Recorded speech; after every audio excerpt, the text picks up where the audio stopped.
வள்ளல் மீடியா நேயர்களுக்கு வணக்கம். இன்னைக்கு நம்ம பேச போற தலைப்பு விஷயம் என்ன அப்படின்னா, சமீபத்துல ஒரு அக்கா ஒரு காணொலியில பேட்டி கொடுத்திருந்தாங்க. அவங்க உறவுகள் பத்தி பேசியிருந்தாங்க. ஒரு பெண் யார் கூட ரொம்ப தைரியமா உணர்றாலோ அவங்க கூட ஒரு உறவு வச்சுக்கலாம். அதை யாருமே தடுக்க கூடாது. அதை பத்தி யாரும் பேசக்கூடாது. நடுவுல யாருமே போகக்கூடாது.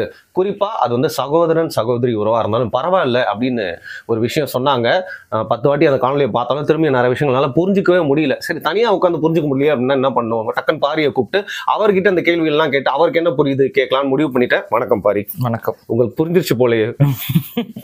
இல்ல, நம்ம முன்னாடியே கணிச்சது தானே இது பேசப்படும் அப்படிங்கறத நம்ம முன்கூட்டியே சொன்னீங்க.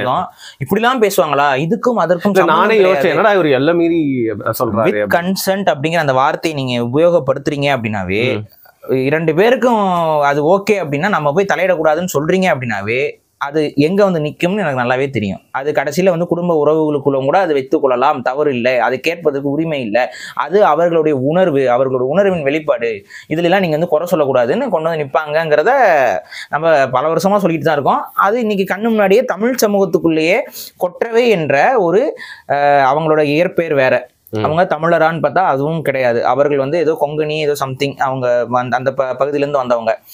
அவங்க கொற்றவைன்னு பேரை மாத்திக்கிறாங்க. பேரை மாத்திக்கிட்டு தமிழர்களுக்கு உபதேசம் செய்து கொண்டிருக்கிறார்கள். என்ன உபதேசம் செய்யறாங்கன்னா, ஒரு அண்ணன் தங்கைக்குள்ள பாலியல் ரீதியான உறவு இருந்தாலும், ஒரு அப்பா மகளுக்குள்ள பாலியல் ரீதியான உறவு இருந்தாலும் அது அவங்களுடைய பிரச்சனை, அது சமூகத்துடைய பிரச்சனை இல்ல. ஒழுக்கம்னு சொல்றதுல இதை என்னால ஏத்துக்க முடியாது. ஏர்கோட்னா நிறைய பேர் புரிய மாட்டேங்குது. என்னங்க உடனே இலுமினாட்டி சிம்பாலிசமா இது ஒரு சிம்பாலிசமான்னு கேட்றாங்க. அப்படி கிடையாது. ஏர்கோட்டுங்கிறதுக்கு என்ன மீனிங்னா, நம்ம எப்பவுமே கொட்டேஷன் கொடுப்போம்ல, அது மாதிரி அந்த ஒரு செய்கையில அந்த கொட்டேஷன் கொடுக்கணும் ஏர்கோட். ஆனா இதோடைய லிட்டரல் மீனிங் என்ன அப்படின்னா, ஒரு சார்காஸ்டிக்கா, அதாவது ஒருத்தரை கலாய்க்கிறதுக்கோ இதுக்கோ இந்த ஒரு பொய் சொல்றாங்க, இல்ல இதுல எனக்கு உடன்பாடு இல்லை அப்படிங்கிறது சோ கால்ட் அப்படின்னு சொல்றது, இதுக்கெல்லாம் இந்த ஏர்கோட் போடுவாங்க. இந்த ஏர்கோட்ல அவங்க ஒழுக்கத்தை போடுறாங்க. அப்போ ஒழுக்கம் என்பது கற்பனை, ஒழுக்கம்ங்கிறது நம்ம யாருக்கும் இருக்கணும்னு அவசியம் இல்லை அப்படிங்கிற மாதிரி அதை சொல்லிட்டு போறாங்க.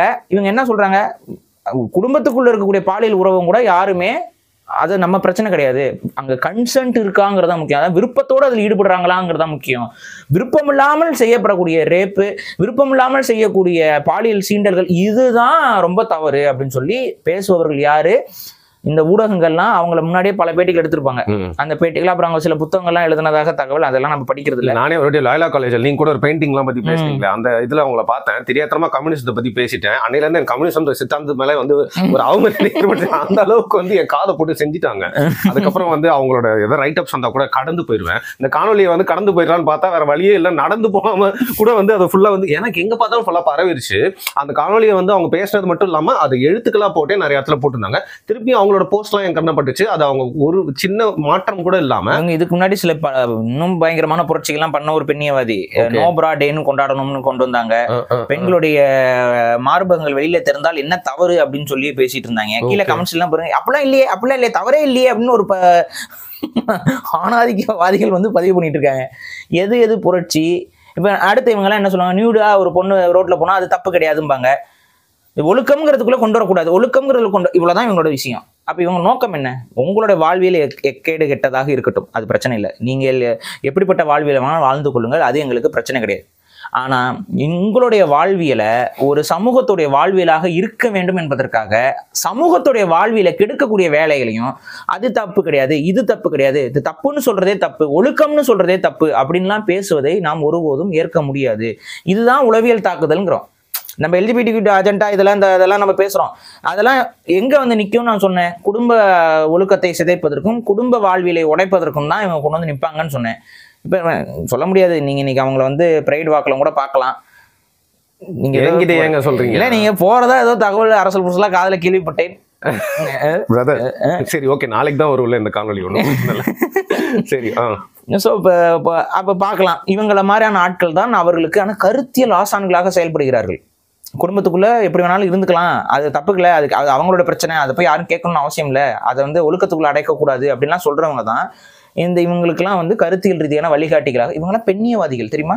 ஆமா, அவங்க பெண்ணுதுன்னா அப்ப பெண்ணியவாதிகள். நீங்க ஏதோ ஒரு இந்த நீங்க நினைச்சுக்கிறீங்க இவங்க பேசின ஆட்கள் பால் யாரோ யூடியூப்ல பேசுறாங்க அப்படின்னு. அன்னைக்கு சும்மா எதர்ச்சியா நான் ஏதோ நாடகம், தமிழ் நாடகம், நம்ம ஏதோ என்ன டிவியில பார்த்தேன்னு எனக்கு ஞாபகம் இல்லை, ஏதோ ஒரு இதுல எங்க வீட்டுல ஏதோ பார்த்துட்டு இருக்கும்போது அப்படி நம்ம கிராஸ் பண்ணி போகும்போது பார்த்தேன். இவங்க வராங்க, கெஸ்ட் ரோல் ப்ளே பண்றாங்க நாடகத்துல. சீரியல்ல வந்து கெஸ்ட் ரோல். அந்த கெஸ்ட் ரோல் என்ன தெரியுமா? பெண்ணியவாதி. அதாவது இவங்க சமூகத்துல பெண்ணியவாதியா, அதுலயும் பெண்ணியவாதியா வந்து கெஸ்ட் ரோல் ப்ளே பண்ணிட்டு போறாங்க. இப்ப நான் என்ன கேக்குறேன், இவங்களை வந்து யாரோ கொண்டு வந்து வளர்த்து விடுறாங்க தானே இப்ப. கண்டிப்பா இப்ப நாடகங்கள்ல இது இந்த பர்டிகுலர் வீடியோ அவல் கிளிட்ஸ்ங்கிற ஒரு சேனல்ல வந்திருக்கு. அவல் கிளிட்ஸோட மேஜர் சப்ஸ்கிரிப்ஷன் யாரு? பேர்லயே தெரியுது, அவல் கிளிட்ஸ். பெண்கள் தான் அதிகமா சப்ஸ்கிரைப் பண்ணிருக்காங்க. எத்தனை பெண்கள் உங்களோட அண்ணனோட நீங்க உறவு வைத்துக் கொள்வது சரியாக இருக்கிறீர்கள் சொல்லுங்க, தெரிஞ்சுக்கிறேன். வீடியோ பார்த்த கமெண்ட்ஸ் பார்க்கலையே, பார்த்துட்டு வந்துருவா. ஏதாவது பெண்கள் வந்து ஆதரவு தெரிவிச்சிருக்காங்களா? எல்லாம் எதிர்ப்பு தாங்க தெரிவிப்பாங்க. அப்புறம் அவல் கிளிட்ஸுக்கு அந்த சேனலுக்கு ஏதாவது ஒரு ஒரு புரிதல் இருக்கா? அவங்க வந்து ஒரு பெரிய குழுமத்திலிருந்து வரக்கூடிய ஒரு சேனல் தான், சாதாரண குழுமம் கிடையாது.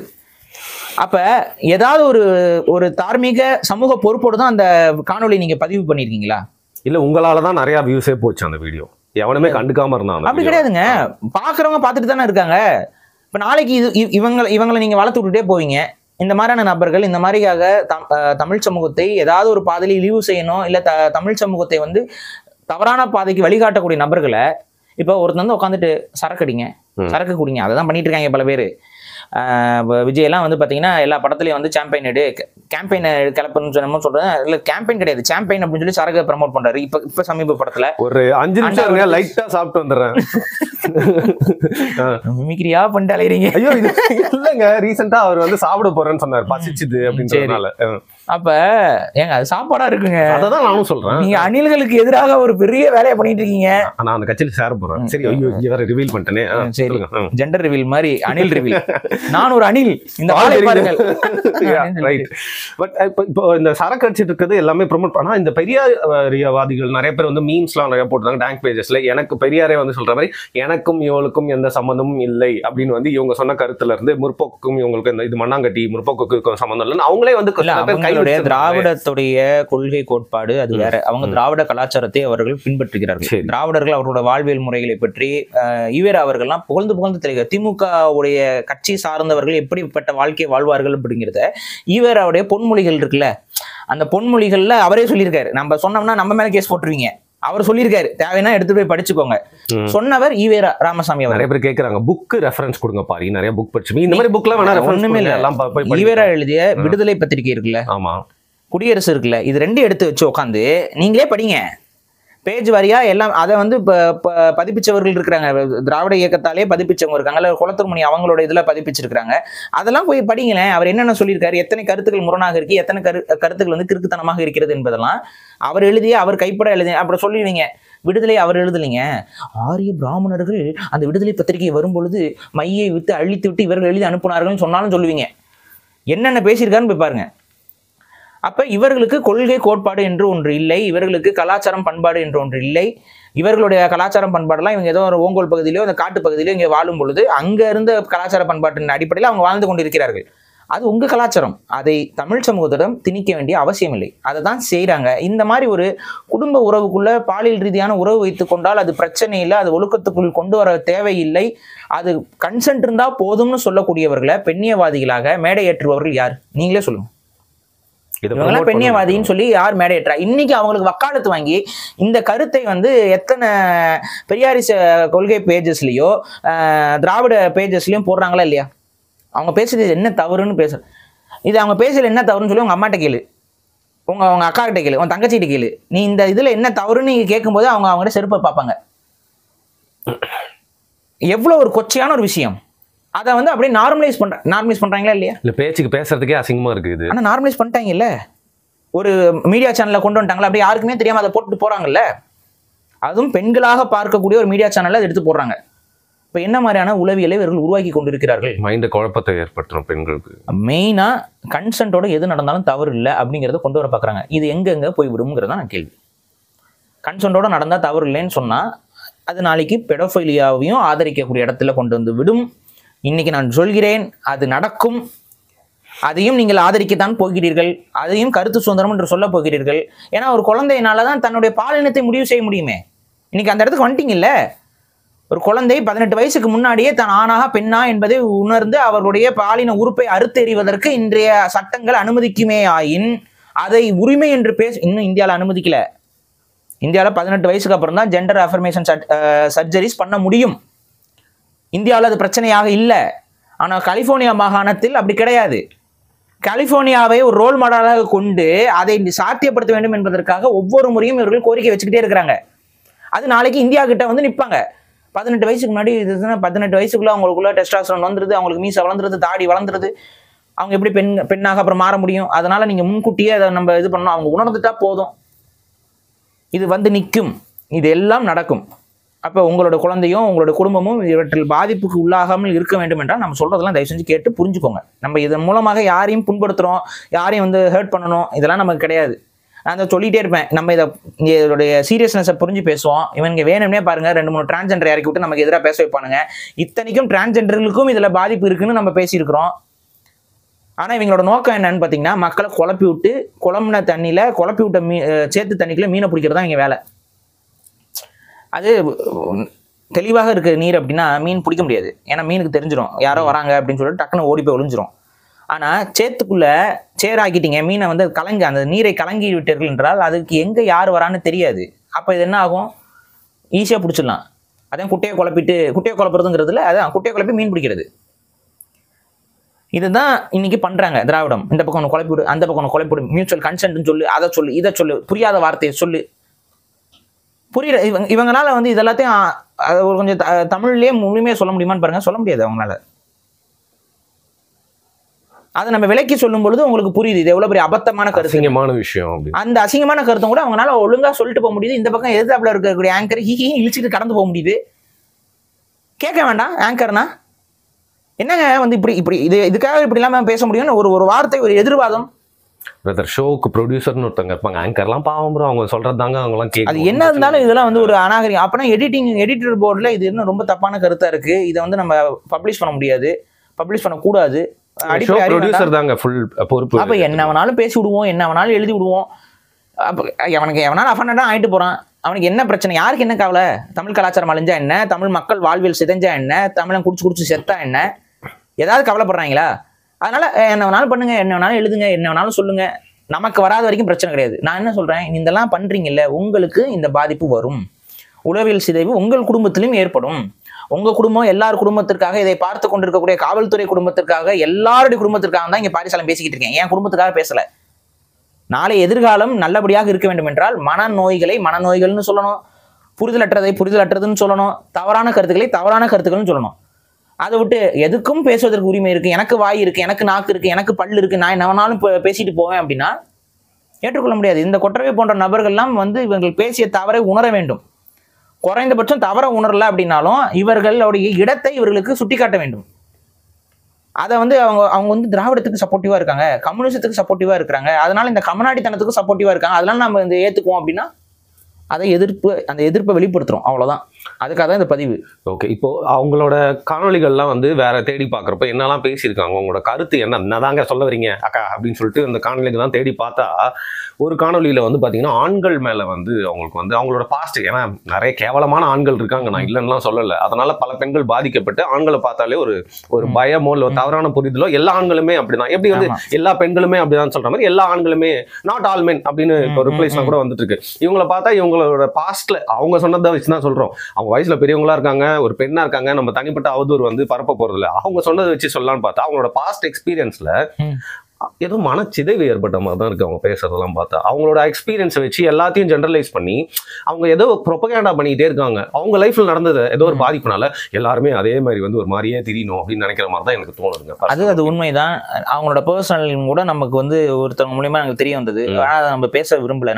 அவங்க என்ன பேசியிருக்காங்களோ அதை வச்சுதான். ஆமா, நான் எனக்கே நீங்க சொல்றதன் அடிப்படையில நம்ம இப்படிலாம் ஒருத்தவங்க பேசுறாங்கன்னா கண்டிப்பா மூளை கோளாறா இருக்கும். அந்த மூளை கோளாறானதுக்கு காரணம் என்னன்னு நம்ம ஆய்வு செய்யாம இருப்போமா? அப்படி ஆய்வு செய்யும் பொழுது அவர்கள் பாதிப்புக்கு உள்ளாகி இருக்கிறார்கள், அதன் மூலமாகத்தான் அவர்கள் தடம் புரண்டு போயிருக்கிறார்கள். அதிலிருந்து மீண்டு அவர் நல்லபடியான வாழ்வியல் வாழணுங்கிறது எனக்கும் ஆர்வம் தான், அதுல எல்லாம் மாற்றுக்கிறது இல்லை. ஆனா நான் கெட்டு போயிட்டேன், நான் வந்து மூளை சதவீதம் அடைஞ்சு போயிட்டேன், அதனால எல்லாருமே பைத்தியக்காரனா சுத்தணும் அப்படின்னு சொல்லிட்டு எல்லாரையும் பைத்தியக்காரனாக்கி நான் அதுல நார்மலைஸ் ஆகணும்னு எதிர்பார்க்கறது முட்டாள்தனம். புரியுதா? நம்ம ஒரு வாழ்க்கையில பாதிப்புக்குள்ளாயிட்டோம். அந்த வாழ்க்கையில நம்ம செய்த தவறுகளால் நமக்கு ஒரு பெரிய பின்னடைவு ஏற்பட்டிருக்கு. நம்ம சரியான வாழ்வியல வாழணுங்கிறது தான் ஒரு சரியான மனிதனுடைய சிந்தனையா இருக்கணும். நம்ம தப்பாயிட்டோம், நம்ம இதாயிட்டோம், அதனால எல்லாருமே அப்படி ஆயிட்டா நம்ம நார்மல் ஆயிடுவோம் அப்படின்னு. இதுதான் இந்த விஷயம். கிட்டத்தட்ட கம்யூனிசம் தாங்க இது. எல்லாரும் பொருளாதாரத்தோடு எல்லாரும் சமமான பொருளாதாரத்தோடு இருக்கணும் அப்படிங்கிறது அது சோசியலிசம். ஆனா அந்த கம்யூனிசம் என்ன பண்ணும் பாத்தீங்கன்னா எவங்கிட்டயுமே சொத்து இருக்கக்கூடாது. ஒரு டிக்டேட்டர் தான் வச்சிருப்பாங்க எல்லாத்தையும் ஃபுல்லா. டிக்டேட்டர் கூட இல்லைங்க, அது வந்து அந்த ரெஜிம் தான் இருக்கும். ஆனா அந்த ரெஜிம்ங்கிறதுமே அது வந்து அது நீங்க மேல ஒருத்தனை உருவாக்கி வச்சாலும் சரி, அது ஒரு கற்பனையாக ஒரு இதை உருவாக்கினாலும் அதுதான் கம்யூனிசமா வருது. எவங்கிட்டையும் சொத்து இருக்கக்கூடாது, தனி மனித சொத்தே இருக்கக்கூடாதுன்னு சொல்லி பேசுற கூட்டம். ஏன்னா இவங்க கிட்ட சொத்து இல்லையா, கஷ்டப்படுறாங்களா, அதனால எல்லா மனிதர்களுக்கும் சொத்து இருக்கக்கூடாது, எல்லாருக்கிட்டையும் பொருளாதாரம் இருக்கணும். அதுதான் அது ஆக்சுவலா அதுதான் சோசியலிசம். சம உடைமைவாதம். இது வந்து பொது உடைமைவாதம், எல்லாருக்குமானது அப்படின்னு சொல்றது. அப்ப இந்த பொது உடைமைவாதத்தை ஏன் நம்ம ஏற்கல? அதை ஏற்றுக்கொண்டிருப்பவர்கள் இவர்கள் தான். அப்ப என்ன, எவங்கிட்டயுமே எதுவுமே இருக்கக்கூடாது. அதே போல நான் ஒழுக்கம் இல்லாம இருக்கேன், எவங்கிட்டயுமே ஒழுக்கம் இருக்கக்கூடாது. அப்ப நம்ம நார்மல் ஆயிடுவோமா? இந்த மாதிரியான சிதைவடைந்த புரிதல். நீங்க ஒழுக்கமாக இல்லை என்றால் அது உங்க குறைபாடு. ஆனால் சமூகத்தில் ஒழுக்கம் இல்லை என்றால் அது சமூகம் எந்த அளவிற்கு ஆபத்தான பாதைக்கு போகுங்கிறதான் நம்ம சொல்றோம். நாளைக்கு அது ஒரு நீங்க சொல்ற மாதிரி இன்னைக்கு இருக்கிற மாதிரி ஒரு ஆர்கனைஸான ஒரு சிவிலைசேஷனாக இருக்காது. அதுல திரும்ப அதிகமாக யாரு பாதிப்படைவாங்கன்னா பெண்கள் தான் பாதிப்படைவாங்க. எல்லாருக்கும் எல்லாம் ஒழுக்கம் கிடையாது, எப்படி வேணாலும் என்ன வேணாலும் பண்ணலாம் அப்படிங்கும்போது அந்த பாதிப்புகள், அந்த சிதைவுகள் யார் மீது அதிகமாக சுமத்தப்படும் பார்த்தேன், ஆண்கள் மீதா பெண்கள் மீதான பெண்கள் தான்.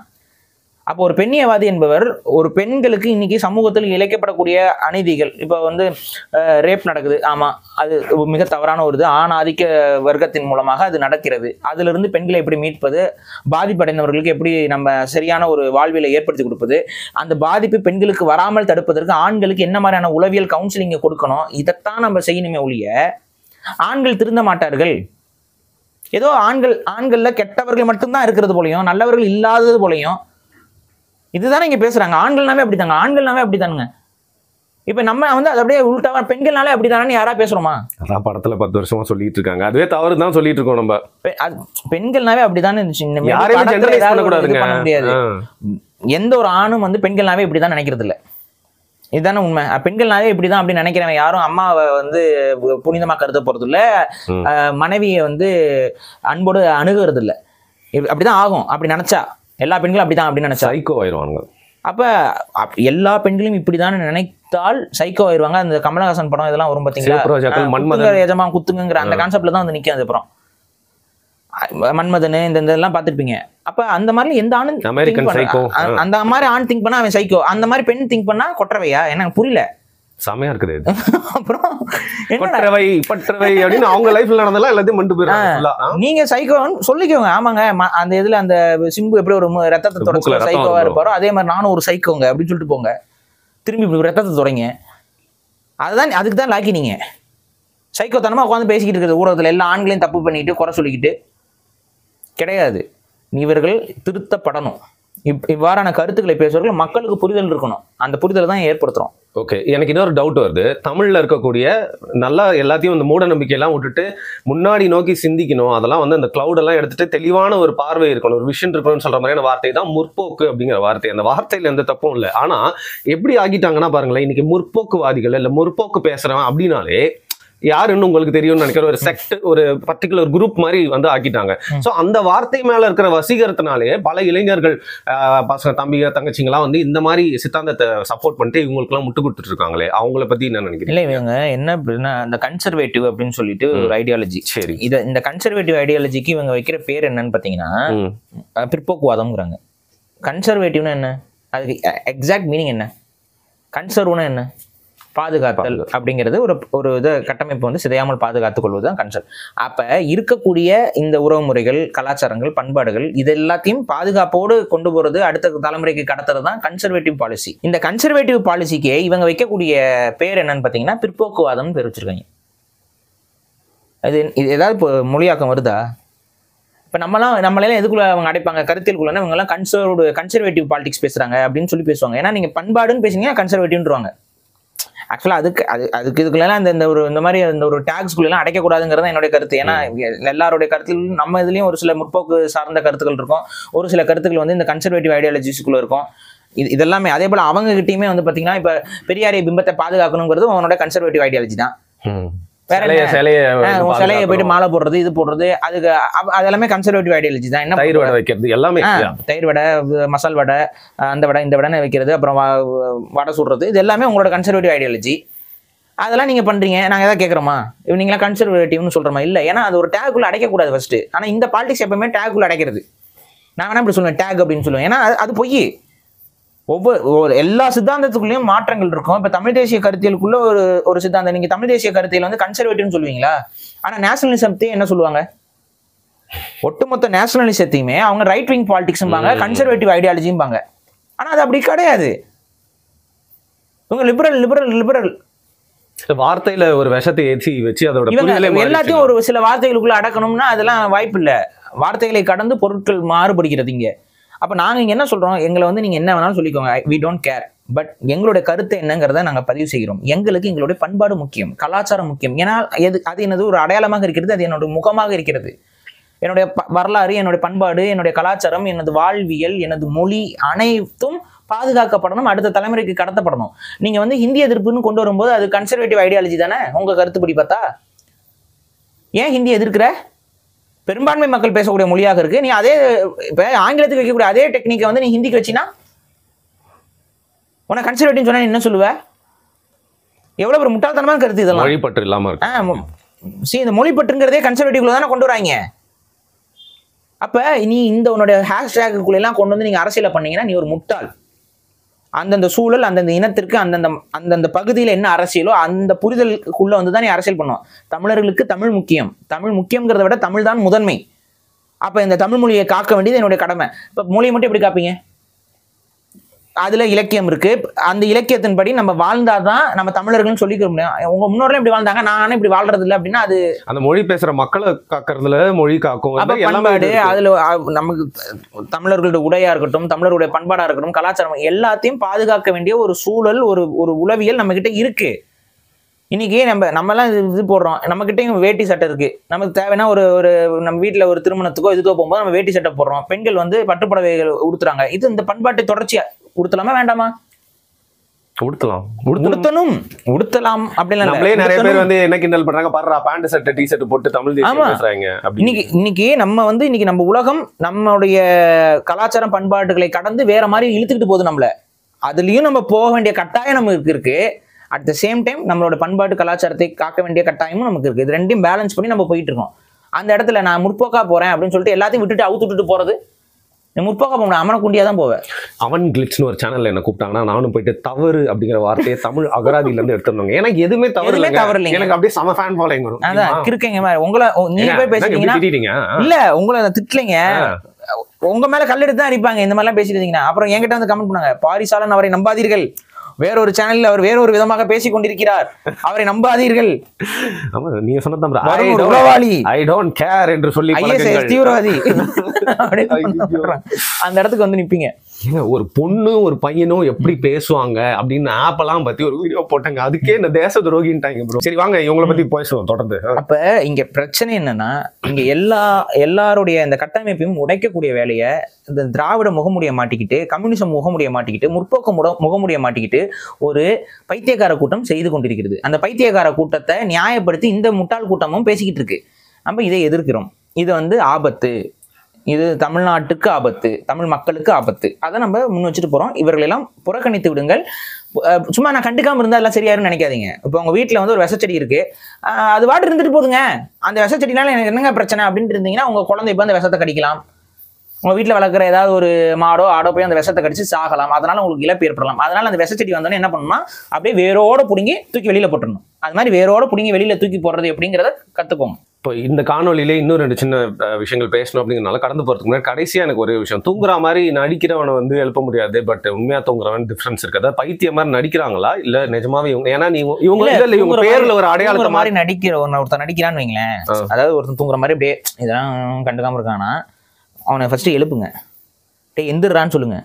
அவன் அப்பயும் எந்திரிக்க மாட்டான். நான் இதை பத்தி பேசினா எனக்கு பிரச்சனை போயிடும், கட்சியில பதவி போயிடும் அப்படிலாம் உட்காந்து தூங்கிட்டே இருப்பான். தண்ணியை மூஞ்சில் அடிங்க, அப்பயும் எந்திரிக்க மாட்டான். அதுக்கப்புறம்னா அது போனோம்னு டிக்ளேர் பண்ணிருங்க, போய் புதைச்சிருங்க அதை. ஏண்டா இவ்வளோ பிரச்சனை நடக்குது, நீ வாயை மூடிட்டு இருப்ப, கண்ணை மூடிட்டு இருப்ப, தூங்கிட்டு இருப்ப, கண்டுக்க மாட்ட, நீ தூங்குற நான் ஏத்துக்கணுமா? நீ போனாலும் டிக்ளேர் பண்ணி போய் எரிச்சு விட்டுருங்க. அதை அப்படி பண்ணி விடுங்க. அப்போ ஐயோ ஐயோ ஐயோ எந்திரிப்பாங்க. அதை பண்ணுங்க. உட்காந்து எதுக்கெல்லாம் பேசணுமோ அதுக்கெல்லாம் பேசுறது இல்லை, கண்டுக்காம உட்காந்து அப்படி தூங்குற மாதிரி இருக்கிறது. இதுக்கு எதுக்கு கருத்து சொன்னா வம்பு. அப்படியே நம்ம கருத்து சொன்னா நம்ம கட்சியில நம்மளை ஒதுக்கி வச்சிருவாங்க, ஓரம் கட்டிடுவாங்க. அதனால நம்ம இதெல்லாம் பேசக்கூடாது, தப்புன்னு தட்டி கேட்டோம்னா நமக்கு பிரச்சனை ஆயிரும். அதனால தூங்குற மாதிரி நடிப்போம். இது என் மதத்துக்கு அப்பாற்பட்டது.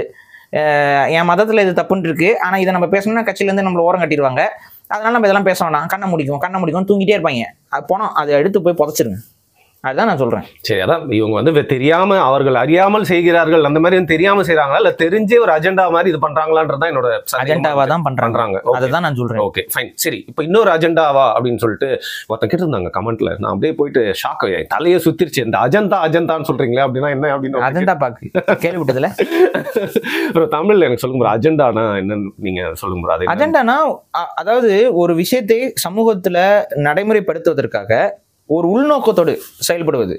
நீங்க வந்து இது அவங்களோட நோக்கம் வேறையாக இருக்கும். அவங்க என்ன பண்ணுவாங்கன்னா அந்த நோக்கத்தை நோக்கி மக்களை நகர்த்தி கொண்டு வருவது கிட்டத்தட்ட ஒரு ஆடை மேய்க்கிற மாதிரி தான்.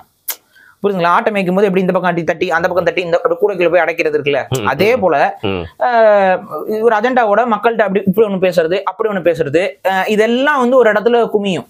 அந்த குமியக்கூடிய இடம் என்ன, அதுதான் அஜெண்டா. அந்த அஜெண்டா வேற யாராவது ஒருத்தருக்கு பயன் தருவதாக இருக்கும். அவர் என்ன பண்ணுவாரு, இவங்களை இப்படிலாம் பேசி இப்படிலாம் பண்ணி அப்படி கொண்டு வாங்க அந்த பக்கம் மக்களை. Okay okay. சரி, ஏன் நான் இதை கேட்டேன், அடுத்த அஜெண்டா என்னன்னு பாத்தீங்கன்னா, திருவள்ளுவர் வந்து இன்னைக்கு அப்படியே வந்துட்டு போனாருன்னு வச்சுக்கோங்க, டைம் டிராவல் பண்ணி. யாருடா நீங்க தெரிஞ்சிருந்தா நான் எடுத்துக்கவே மாட்டேன்டா எடுத்தானி அப்படின்னு வந்து வருத்தப்பட்டுருவார் போல. ஏன்னா போன வாரம் ஒரு கருத்து வந்து பரவாயில்ல பேசப்பட்டிருக்கு. அதனாலதான் அதை தவிர்த்து நம்ம மறந்துடக்கூடாதுனால தான் இந்த காணொலியில் நான் அந்த கேள்வியில் கேட்கிறேன்.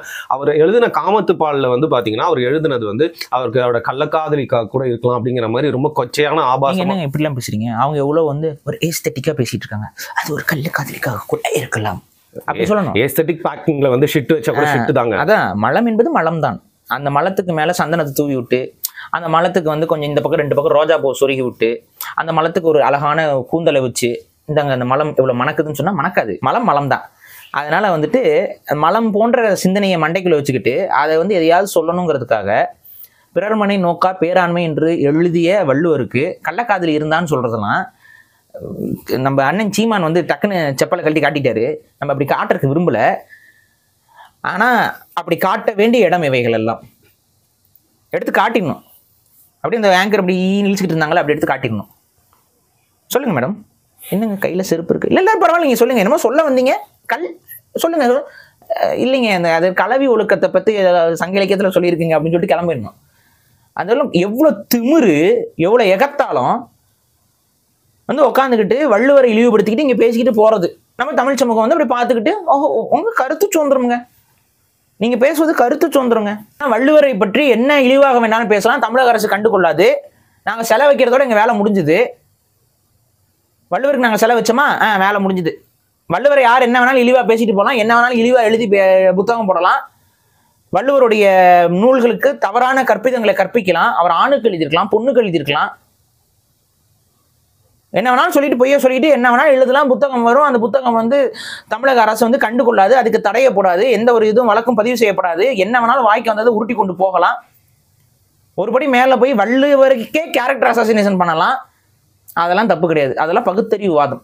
எப்படி நம்ம இதெல்லாம் கடந்து போறது எனக்கு புரியல. இல்ல என்ன தமிழர்களுக்கு அவங்க அந்த மாதிரி பதில் சொல்றாங்கல்ல, ஏன் அப்படி? அந்த அவங்க ஒரு ஏதோ பிங்க் கலர்ல ஒரு புக் எழுதியிருக்காங்க. பிங்க் கலர்ல ஒரு புக் எழுதியிருக்காங்க. அது ஏன் பிங்கா வச்சிருக்காங்கன்னு தெரியல. அதுக்கு பேர் திருக்குறள்னு வச்சிருக்காங்க. ஆனா அது சத்தியமா திருக்குறள் கிடையாது. காமத்துப்பால படித்தவர்கள் யாருமே இந்த மாதிரியான கருத்துக்களை எல்லாம் வெளிப்படுத்தவே மாட்டாங்க. ஏன்னா காமத்துப்பால முழுக்க இருப்பது வந்து தலைவன் தலைவிக்கு உள்ள இருக்கக்கூடிய, கணவன் மனைவிக்கு இருக்கக்கூடிய இந்த ஒரு உறவை தான் அவர் வந்து புனிதப்படுத்தியிருப்பார். எப்படி வாழணுங்கிறதுக்கான ஒரு வழிகாட்டல் அது. அவங்களுக்குள்ள எப்படி ஒரு அந்யோன்யமாக இருக்கணும், இது சார்ந்துதான் அது எல்லாமே இருக்கும். கற்பொழுக்கத்தை பற்றி வள்ளுவர் பேசியிருக்காரு, ஒழுக்கத்தை பற்றி வள்ளுவர் பேசியிருக்கிறாரு. இதெல்லாமே பொருத்தி தான் பார்க்கணும், எல்லாத்தையும் சேர்த்து தான் பார்க்கணும். புரியுதா? இப்போ ஒருத்தனுடைய உடல், இப்போ உங்களை வருண் அப்படின்னு உங்களை பார்க்க வராங்கன்னா உங்களை முழுமையாக தானே பார்க்கணும். வருண் அப்படின்னு சொல்லிட்டு ஒரு சில பாகங்களை மட்டும் பார்த்தா, வருணுக்கு எல்லா பாகமும் இருக்குங்க. ஒரு சில பாகத்தை மட்டும் காட்டி இதுதான் நீங்கள் வருண் அப்படின்னு சொல்லி போய் இது பண்ணிட்டு இருந்தா, அதை மட்டும் தனியாக எடுத்து பேசிக்கிட்டு இருந்தா எவ்வளோ அசிங்கமா இருக்கும். அதை தான் பண்றாங்க இவங்க. அப்போ அவங்க காமத்துப்பால் படிச்சுட்டு எழுதுன மாதிரி தெரியல, காமசூத்ரா படிச்சுட்டு ஏதோ எழுதியிருக்காங்கன்னு நினைக்கிறேன். அதுல தானே என்னென்னலாம் போட்டிருக்கு. அதான் காமசூத்ரா இந்த பக்கம் படிச்சுட்டு இந்த பக்கம் காமத்துப்பால், அதுவும் கூட அப்படியும் பொருந்தாது. இதுல ஒழுக்கத்தை பத்தி பேசிக்கிட்டு இருக்கு, இதுல கர்மத்தை பத்தி பேசிட்டு இருக்கு. இந்த கர்மத்தை தலையில வச்சுக்கிட்டு இழிவுபடுத்தணுங்கிற நோக்கத்துக்காக எழுதப்பட்டதான் இது. நான் அப்படிதான் சொல்றேன். வள்ளுவரை இழிவுபடுத்த வேண்டும் என்ற நோக்கம் இவர்களுக்கு இருக்கு. சில பேருக்குலாம் லைஃப்ல வந்து பாத்தீங்கன்னா காதல் அப்படிங்கிறது அந்த ஒரு இதோட நின்றாதுங்க. 1, 2, 3, 4வது தளம்னு போய்கிட்டே இருக்கு. இதுல பல தளங்கள் தாண்டி தான் காதல். அது என்னமோ தெரியல, இந்த மாதிரியான இந்த பகுத்தறிவு சிந்தனை வருவவர்கள்லாம் தமிழர்களாவே இருக்கிறது இல்ல. இவங்களும் தமிழர் கிடையாது. ஆனா பேர்லாம் பாத்தீங்களா, அங்க கொற்றவை, பற்றவை, இந்த பக்கம் மீனா, கந்தசாமி. ஆய்வு பண்ணி பார்த்தோம்னா எதுவுமே உண்மையா இல்லை. ஒருத்தங்க தெலுங்கர், ஒருத்தங்க கொங்கணி, இப்படிதான் இருக்குது. என்ன நோக்கம்? உங்களுக்கு கட்டற்ற பாலியல் சுதந்திரத்துல நீங்க பல திருமணம் செய்து கொள்ளுங்கள், நீங்கள் பல எப்படியோ திருமணம் பண்றீங்க, பண்ணல, என்னமோ பண்றீங்க, we don't care. ஆனா உங்களோட வாழ்வியலை கொண்டு வந்து எங்கிட்ட திணிப்பது போல எங்களுடைய முன்னோர்களை கரைபிடித்து பேசுவது, அசிங்கப்படுத்தி இழிவுபடுத்தி பேசுவதெல்லாம் நாங்கள் கடந்து போக மாட்டோம். அது ஒரு காலம் இருந்தது. எவ்வளவு கேவலப்படுத்தினாலும் கண்டுக்கிட்டாலும் வந்து இப்ப கண்டுக்காம போறது. இந்த காலம் மாறிவிட்டது. தமிழர்கள் விழிப்போடு இருக்கிறார்கள். வள்ளுவரை வந்து இழிவுபடுத்துவது வந்து ஒட்டுமொத்த தமிழ் சமூகத்தையும் இழிவுபடுத்துவது. பாரதியார் பாடுறாரு, வள்ளுவர் தன்னை உலகினுக்கு தந்து வான்புகழ் கொண்ட தமிழ்நாடுன்னு பாடுறாரு. அதாவது வள்ளுவரை இந்த உலகிற்கு கொடுத்து வான் அளவுக்கு புகழ் அடைந்த தமிழ்நாடுன்னு சொல்லி தமிழ்நாட்டை பெருமைப்படுத்துறாரு, வள்ளுவரை பெருமைப்படுத்தி பாரதியார் பாடுறாரு. பாரதிதாசன் ஒரு படி மேல போய் வள்ளுவனை பெற்றதால் பெற்றதே புகழ் வையகமேங்கிறாரு. அதாவது வள்ளுவனை பெற்றதுனால வந்து இந்த தமிழ்நாடு வான அளவுக்கு உயரங்கிறது பாரதியார் சொல்றது. பாரதிதாசன் ஒரு பட்டி மேல போய் அப்படிலாம் கிடையாது. இந்த வள்ளுவன் இந்த பூமியில பிறந்ததுனாலதான் இந்த பூமிக்கே பெருமைங்கிறார், இந்த உலகத்துக்கே பெருமை. நம்ம மனித இனத்திற்கே ஒரு பெருமை சேர்த்த வள்ளுவர். நீங்க நாளைக்கு ஒரு ஏலியன் இன்வேஷன் நடக்குதுன்னு வைங்களேன், திருக்குறளை போய் நீட்டுங்கிறேன். அந்த ஏலியன் படிச்சுட்டு இந்த அளவுக்கு ஒரு அறத்தோட ஒரு சமூகம் இந்த மண்ணில் வாழுது அப்படின்னா நிச்சயம் ஏலியன் வந்து செலக்ட் பண்ணிட்டு போயிட்டே இருக்கும். உங்களுக்கு ஏலியன் இருக்குன்னா, நான் ஒரு ஏலியன் அப்படின்னு சொல்லி ஒருத்தர் பாட்டு பாடியிருக்காரு. அவர் தான் வாழும் ஏலியன். அவர்கிட்ட போய் கேளுங்க, ஹிப்ஹாப் தமிழ் ஆதி, அவர்கிட்ட போய் கேளுங்க. அவர் சொல்லுவாரு ஆமாங்க அப்படின்னு. கிளப்ல மப்லன்னு ஒரு நல்ல சமூகத்துக்கு தேவையான பாட்டும் பாடியிருக்காரு. அவர் ஆரம்பத்துல அப்படி தாங்க இருந்தாரு, நல்ல பையனா தாங்க சுத்திக்கிட்டு இருந்தாரு. கெடுத்து விட்டாங்க. இதோ இந்த மாதிரி இந்த முற்போக்குவாதிகள்லாம், நீங்க என்னங்க பிற்போக்குவாதியா இருக்கீங்க, வாங்க முன்னாடி போங்கன்னு சொல்லி இப்ப எங்க போயிட்டாரு பார்த்தீங்களா? அவரு தமிழர்களுக்கு ஆதரவா நின்ன ஒரு நாள் தான், தமிழர்களுக்காக பேசி ஒரு ஜல்லிக்கட்டுல ஒரு சம பாட்டு, ஜல்லிக்கட்டுல எல்லாம் பாட்டு போடணுங்கிற அளவுக்கு சமூக பொறுப்பெல்லாம் இருந்த ஒரு ஆளு தான். எப்படியோ அப்படியே உருட்டி பரிசெஞ்சு கடைசியில கொண்டு வந்து அவரையே மன்னிப்பு கேட்க வச்சு, நான் அந்த கிளப்ல முப்புலாம் பாட்டு போட்டிருக்க கூடாதுன்னு அவரே புலம்ப விட்டு கடைசியில வந்து அவரை இப்போ இன்னைக்கு பாட்டு போடுறாரு. காதல கேட்க சைக்கிள ஆளை காணோம், மார்க்கெட்ல இல்ல, ஓட்டி விட்டாங்க. இப்போ கூட ஏதோ படம் எடுத்தாரா சார், ஏதோ எடுத்திருக்காரு போல, யாருமே இல்லைங்க, ஃப்ளாப் போல. அதுக்கு முன்னாடி 2-3 படம் எடுத்தாரு, அதுக்கெல்லாம் ஃப்ளாப்பு. புரிஞ்சுக்கணும், தமிழ் சமூகம் உங்களை வாழ வைக்கும், அதுக்கு நன்றியோடு இருந்துக்கணும். தமிழ் சமூகத்துக்கு நீங்க துரோகம் இழைக்கக்கூடாது பண்ணா அப்புறம் அது தமிழர்கள் பண்றாங்கன்னா இல்லை, அது ஏதோ ஒரு இறை சக்தியோ இல்லை ஏதோ ஒரு முன்னோர்களோட சக்தியோ கண்காணித்து கொண்டு இருக்கு உங்களையெல்லாம். உண்மையா இருங்க தமிழ் சமூகத்துக்கு. அப்போ ஆதி மேலே நமக்கு ஏன் இன்னொரு கோவம் அப்படின்னா, அவர் ஒரு டாக்குமெண்ட்ரி எடுத்தாரு, அது தமிழ் மொழி எப்படி உருவாச்சுன்னா, அதுவே நீங்கள் தமிழுக்கு செய்த பெருத்த துரோகம். அது நம்ம ஒரு நாள் டிஸ்கஸ் பண்ணுவோம் அந்த டாக்குமெண்ட்ரி வச்சு. நான் முன்னாடி பேசியிருக்கேன், அதெல்லாம் இப்போ நீங்கள் நிறைய பேர் பார்த்துருப்பாங்க. சில பேர் ஒரு சீரியஸ் மாதிரி தமிழ் மொழி எப்படி உருவாச்சுன்ட்டு. அதெல்லாம் வந்து நீங்கள் தமிழுக்கு செய்த பெருத்த துரோகம். அதில் அவ்வளோ பொய்யான கருத்துக்கள் இருக்கு, அவ்வளோ ஆரிய கருத்துக்கள் இருக்கு. அதில் நாகசாமி போன்ற கடைசி வரைக்கும் தமிழை இழிவு செய்து கொண்டு தமிழை பழித்து கொண்டிருந்தவர்கள் எல்லாம் கொண்டு வந்து பேட்டி எடுத்து தமிழ் மொழிக்கு வரலாறு எழுத வச்ச பெருமை வந்து நம்ம இவரை தான், ஹிப்ஹாப் தமிழ் ஆதியை தான் சாரும். அதனால நம்ம போற போக்கில் அவரே ஒரு 2 தட்டு போறோம். இல்லை எந்த அளவுக்கு நுட்பத்தோடு செய்யறாங்க பார்த்தீங்கன்னா, ஜெயமோகன் ஒருத்தர் இருப்பாரு, அவர் சும்மா கேட்பாங்க, எல்லாத்தையும் பாக்குறது. அவர் வந்து என்ன சொல்றாரு, ரோட்ல கடந்து வரும்போது இப்ப நம்ம திடீர்னு வரும்போது சாணி வாடை அடிக்கும், நம்ம அதுக்காக நம்ம போய் சாணி முகர்ந்தோம்னா சொல்ல முடியும்? ரோட்ல போயிட்டு இருக்கும்போது சாணி வாடை அடிக்க 4 வருஷமா நுகரும் தன்மையே போயிருச்சு எனக்கு. அவர் வந்து ஓஷோவை பத்தி வந்து ஒரு காணொலியில் பேசிட்டு இருக்காரு. அதுல என்ன சொல்றாரு, எப்பவுமே வந்து ஒரு விஷயத்த ஓஷோ மாதிரியான ஆட்களை எதிர்க்கிறாங்க அப்படின்னா அவங்க எல்லாருமே வந்து பாத்தீங்கன்னா முன்னோர்களை தூக்கிட்டு வருவாங்க, மரபை தூக்கிட்டு வருவாங்க அப்படின்னு சொல்றாரு. சோ இந்த இருங்க நான் மூஞ்சி வச்சுக்கிறேன். ஏன் ஓஷோ அப்படிதாங்க வச்சிருக்காரு? கண்ணிலே கண்ட்ரோல் பண்றீங்களா என்ன? இப்படி வச்சுட்டு பேசினா நம்ம எல்லாம் நிறுவனமாக ஒரு நாள் இருந்தால் அமெரிக்கா நம் கட்டுப்பாட்டுக்கு வர்றோம், இப்படிதான் ஆள் பேசிட்டு இருப்பான். தமிழ் எனக்கே பயமா இருக்கு. அப்படிதாங்க பேசிட்டு பார்த்தது இல்லையா? அந்த ஆள் மேல என்னென்ன கேஸ் இருக்குன்னு ஏதாவது தெரியுமா அவங்களுக்குலாம்? இல்ல நாங்க ஓஷோ தேவையில்லாம என்ன எல்லாம் போலீஸ் சாமியாரெல்லாம் உள்ள வேணா, அப்புறம் நாங்க மட்டும் என்ன, எங்க உள்ள நித்யானந்தா இருக்காருல்ல, எல்லாம் அன்றைய நித்யானந்தா தாங்க ஓஷோ. ஊர்ல இருக்க நல்ல கருத்தை 4 எடுத்து வச்சுக்கிறது, நாசமா போற கருத்தை 4 எடுத்து வச்சுக்கிறது, எல்லாத்தையும் கொலப்பலாட்டம் பண்ணி அடிச்சு விட்டா அவர் பண்ண வேலைகள் என்னன்னு போய் பாருங்க அமெரிக்கால. என்னென்ன வேலை செஞ்சாரு, அங்க நிர்வாணம் சார்ந்த விஷயங்கள், இதெல்லாம் இந்திய கலாச்சாரத்துக்குள்ள இல்ல. ஓஷோவை இழுத்து விடணுங்கிறது என்னோட இப்ப இன்டென்ஷன். அதுக்கு ஒரு நாள் தனியா உட்காருவோம். இப்போ இந்த ஜெயமோகன் போன்ற ஆட்கள்லாம் என்ன சொல்றாங்கன்னா, மரபை தூக்கிட்டு வந்துருவாங்க, முன்னோர்கள் ஒன்றும் முட்டாள் இல்லை அப்படின்னு சொல்லுவாங்க. இது திருக்குறள்லே இருக்குன்னு சொல்லுவாங்க. நான் திரும்ப சொல்றேன், எங்க முன்னோர்கள் முட்டாள் இல்லைன்னு அதை திரும்ப திரும்ப சொல்றேன். இவங்களுக்கு எல்லாம் புரிய மாட்டேங்குது. எங்க முன்னோர்கள் முட்டாள்? முன்னோர் முட்டாள் தான். முன்னோர் முட்டாள் தான். முன்னோர் எங்க அறிவாளின்னு சொல்ல முடியும்? என்ன அறிவாளித்தனத்தை முன்னோர் பண்ணிருக்கான்? நீ ஏன் எடுத்துக்காட்டு? ஏன் முன்னோர் அறிவாளிடா. என்கிட்ட நாகரிகம் இருந்தது, பண்பாடு இருந்தது, அதனால நான் அதை பாதுகாக்கணும்னு நினைக்கிறேன். இப்ப நான் என்ன சொல்றேன், உங்க தாத்தா உங்களுக்கு சொத்து சேர்த்திருக்காரு. அந்த சொத்தை யாரு பாதுகாக்கணும்? எங்க அப்பா. அதுக்கடுத்து நீங்க. அது ஏன் பாதுகாக்கிறீங்கன்னு ஒருத்தர் வந்து ரோட்ல அலையிற கபோதி கேட்ட என்ன அப்படியே திரும்பி ஒரு 8 உதைக்க மாட்டீங்க? அதுதான் நம்ம பண்ணணும் இவங்களுக்கு. நீ வெளியிலேருந்து வந்தவன், நீ வரியா வந்தியா, ஒரு நாள் சாப்பிட்டியா, 2 நாள் சாப்பிட்டியா, எங்க வீட்டில் திண்ணை கட்டி வச்சிருக்கிறோம். அது எங்க பண்பாடு. ரோட்ல போற எல்லாரும் தங்குறதுக்கு ஒரு திண்ணை கட்டுறோம். அந்த மாதிரி திண்ணையில வந்து படுத்தியா, தூங்கியா, எந்திரிச்சியா, போனியான்று திண்ணையில படுத்துக்கிட்டு இந்த வீட்டை எதுக்கு பாதுகாக்கிறீங்க? எதுக்கு எவங்களால சொந்தமா சம்பாதிக்க முடியாதா? அதான் பக்கத்து வீட்டுக்காரன் அவ்வளவு பெருசு கட்டியிருக்கேன், அந்த மாதிரி போய் தனியா போய் கட்ட வேண்டியதானே? இப்படிலாம் தேவையில்லை. எங்களுக்கு சொத்து இருக்குது, நாங்க பாதுகாக்கிறோம். உனக்கு என்ன வலிக்குது? எங்க முன்னோர்கள் எங்களுக்கு சேர்த்து வச்சிருக்காங்கடா. நாகரிகம், பண்பாடு, கலாச்சாரம், உலகம் முழுக்க புகழ் எல்லாத்தையும் சேர்த்து வச்சிருக்காங்க. அதை நாங்க பாதுகாக்கணும், அதை நாங்க எடுத்து பறைசாற்றணும். அது எங்களுடைய தேவை. உனக்கு அது ஏன் எரியுது? இந்த மாதிரி நாட்களை கொண்டு வந்து தமிழ் சார்ந்த படங்கள் எடுக்க விடுறது, அதுல ஸ்கிரிப்ட் எழுத விடுறது. பொன்னியின் செல்வன் எந்த லட்சணத்துல வந்துருந்துச்சு பாத்தீங்களா? ரொம்ப நாள் எனக்கு ஸ்லீப் டிப்ரெஷன், தூக்கம் வராம இருந்தது. ஃபர்ஸ்ட் பார்ட் செகண்ட் பார்ட்டும் ஃபுல்லா இன்னைக்கு வரைக்கும் அப்படியே நல்ல படுத்தணும்.